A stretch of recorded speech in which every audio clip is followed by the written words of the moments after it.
নমস্কার, জয় শ্রীকৃষ্ণ, জয় কালী। আমি জ্যোতিষ পরিমল। আজ যেটি আপনাদের সামনে আমি রাখতে চলেছি, যার সম্বন্ধে আমি বলবো, সেটি হলো ভাগ্যসূত্রে অর্থ লাভ। দেখুন, ভাগ্যে যদি না থাকে আমরা কিন্তু অর্থ লাভ করতে পারবো না। কারণ আমি দেখেছি পিতার অনেক কিছু আছে, অথচ সন্তানের কিছুই নেই।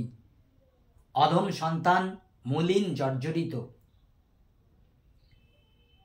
যাই হোক, আমাদের হাতে এমন কিছু রেখা বা এমন কিছু মাউন্ট রয়েছে যেখান থেকে আমরা কিন্তু বিচার করে বলতে পারবো যে আপনি ভাগ্যের সূত্রে কিছু পাবেন। ঐশ্বরিক অচল সম্পত্তির মালিক আমাদের কিন্তু লগ্নের দ্বিতীয় এবং লগ্নের অষ্টম ভাব থেকে বোঝা যায়। এবারে সেটি তো গেল জন্মছকের কথা। এবারে আমি এই হাতের উপরে কিছু বলবো, যেটা আপনাদের হাতের সঙ্গে একটু মিলিয়ে নেবেন। আসুন দেখা যাক। বলি, আমাদের এই হাতের এই দ্বিতীয় আঙুল, এটা রবির আঙুল। আপনারা জানেন রবি হলো পিতা, রবি হলো আত্মার কারক, রবি হলো মান যশ, অর্থ, টাকা পয়সা, সমস্ত কিছু। রবি যদি ডিস্টার্ব করে তাহলে কিন্তু ভাগ্য খুব একটা সাথ দেবে না। যদিও রবি হলো পাপ গ্রহ, তথাপিও কিন্তু রবির কিন্তু ভূমিকা অটুট। কারণ এই পৃথিবী জুড়ে অন্ধকারকে হটিয়ে আলোর জগতে আলোকিত করে রেখেছে একমাত্র রবি।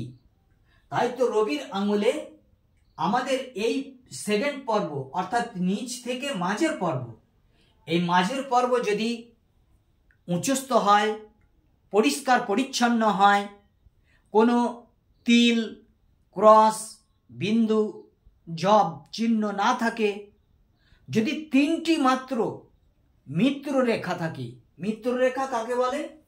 এই ধরনের প্রলম্ব অর্থাৎ লম্ব রেখাকে মিত্র রেখা বলে। সমস্ত আঙুলেই কিন্তু মিত্র রেখা থাকতে পারে, সেটি কোনো অসুবিধা নেই। কিন্তু বিশেষ করে যদি অনামিকা আঙুলের এই দ্বিতীয় পর্বে তিনটি এইরকম মিত্র রেখা থাকে, তাহলে জানবেন আপনি ভাগ্যসূত্রে অর্থলাভ 100% করবেন। এবারে আসি আমাদের এই চন্দ্রের স্থান। চন্দ্র হলো মায়া, মা, আমাদের লগ্নের চতুর্থের কারক এবং চতুর্থের দিক বলি, এবং লগ্ন এবং সপ্তমের অতি বিশিষ্ট কারক এই চন্দ্র। এই চন্দ্র স্থানের মাউন্টটা যদি একটু উঁচুস্থ থাকে, পরিষ্কার পরিচ্ছন্ন থাকে, সুডল থাকে, হাতটা সঙ্গে যদি লালচে আভাযুক্ত থাকে, এবং সঙ্গে যদি অন্য কোনো তিল, বিন্দু চিহ্ন না থেকে একটি মাত্র ক্রস চিহ্ন থাকে পরিষ্কার পরিচ্ছন্নভাবে, তাহলে কিন্তু আমরা ভাগ্যসূত্রে অর্থ লাভ করতে পারি। এবারে হলো আমাদের ভাগ্যরেখা। আমাদের ভাগ্যরেখা যদি এই মণিবন্ধ থেকে উঠে, ওনার স্থান হলো কি? শনির স্থান। ওনার শীর্ষস্থান হলো শনি, উনি শনি স্থান পর্যন্তই গমন করতে পারেন। তাহলে আমাদের এই ভাগ্য রেখা যদি এই মণিবন্ধ থেকে উঠে ডাইরেক্ট শনির স্থানে পৌঁছায়, তাহলে কিন্তু আমরা ভাগ্যসূত্রে অর্থ লাভ করতে পারি। আবার অপরদিকে যদি রবি রেখা, রবি স্থানতে একটি মাত্র রবি রেখা সুস্পষ্ট বলিষ্ঠ হয়ে যদি ভাগ্যে এসে মেশে, অর্থাৎ ভাগ্যরেখায় এসে মেশে, তাহলে কিন্তু আমরা ভাগ্যসূত্রে অর্থ লাভ করতে পারি। আবার বুধ থেকে কোনো রেখা এসে যদি এই ভাগ্য রেখায় মেশে, তাহলে আমরা ভাগ্যসূত্রে অর্থ লাভ করতে পারি। অপরদিকে এই রেখাটিকে বলা হয় বিজনেস লাইন। আমি আগের দিন বলেছি যে বুধের স্থান থেকে কোনো রেখা এসে যদি আয়ুতে মেশে তাহলে সেটা হবে স্বাস্থ্য রেখা, আর যদি বুধের স্থান থেকে কোনো রেখা এসে ভাগ্যস্থানে মেশে সেটা হবে বিজনেস রেখা বা ব্যবসা রেখা। তাহলে ভাগ্যসূত্রে ব্যবসার মাধ্যমে কিন্তু আপনার ভাগ্য রূপান্তরিত হবে। আবার শনির স্থান থেকে আর একটি শাখা রেখা এসে যদি ভাগ্যে মেশে, শনির স্থান থেকেই আর একটি রেখা এসে যদি শনির স্থানে মেশে তাহলেও কিন্তু আপনি ভাগ্যসূত্রে অর্থ লাভ করতে পারেন। এবারে আসি এই শনির স্থান। এই যে শনির আঙুলটি, এই শনির আঙুলের নিচে যে শনির পর্বত, এই মাউন্ট, আমাদের এই মধ্যমা আঙুলের যে মাউন্ট, এই মাউন্ট যদি পরিষ্কার পরিচ্ছন্ন থাকে, যদি তিল বিন্দু ক্রস কোনো জাল চিহ্ন না থাকে, যদি একটি মাত্র ত্রিশূল চিহ্ন থাকে, অর্থাৎ এই রকম ত্রিশূল চিহ্ন ভাগ্যরেখায় হতে হবে কোনো মানে নেই। ভাগ্যরেখা মস্তিষ্ক রেখা স্টপ হয়ে যেতে পারে। অধিকাংশ ব্যক্তির আমি দেখেছি এই ভাগ্যরেখা মস্তিষ্ক রেখায় স্টপ হয়ে গেছে। তথাপিও যদি শনির স্থানে এই রকম একটি ত্রিশূল চিহ্ন করে তাহলে জানবেন 100% ভাগ্যসূত্রে আপনি অর্থ লাভ করবেন। এবারে আসুন এই বৃহস্পতি স্থান, এই দেবগুরু বৃহস্পতি স্থান, এই দেবগুরু বৃহস্পতি স্থানে,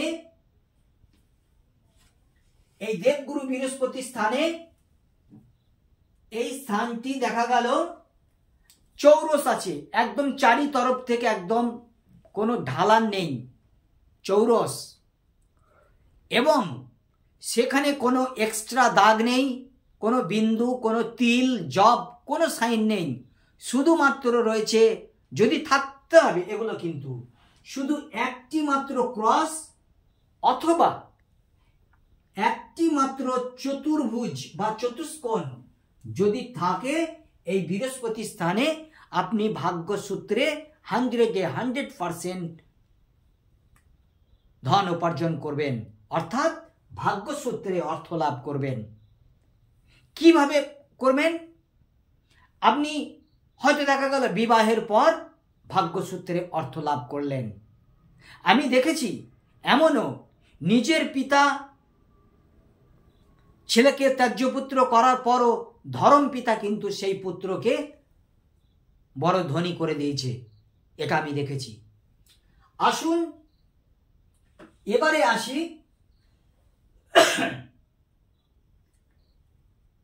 আসি আমাদের এই তর্জনী আঙুল। এই যে তর্জনী আঙুল, এটিকে বৃহস্পতি আঙুল বলা হয়, এটিকে শুক্র আঙুল বলা হয়। দেবগুরু বৃহস্পতি আর দত্তগুরু শুক্রাচার্য দুজনেই কিন্তু ব্রাহ্মণ গ্রহ। তাহলে এইখানে যদি একটি হাফ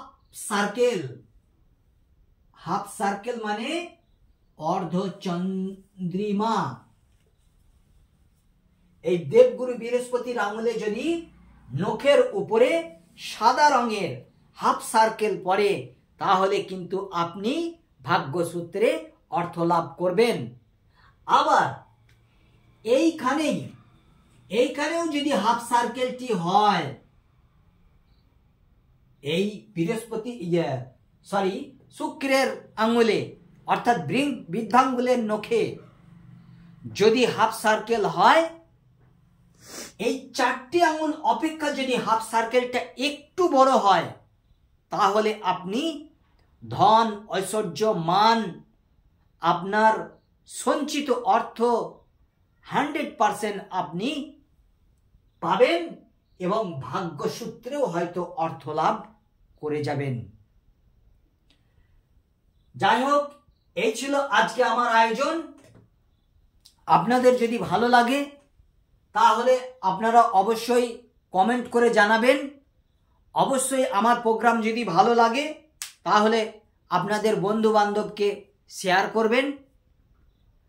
আর আমার প্রোগ্রাম যদি ভালো লেগে থাকে, আমাকে দিয়ে যদি আপনারা মনে করেন হস্তরেখা বিচার করাবো, অথবা জন্মছক বিচার করাবো, অথবা কুষ্টি তৈরি করাবো, তাহলে 9382123284 এই নাম্বারে অবশ্যই ফোন করবেন।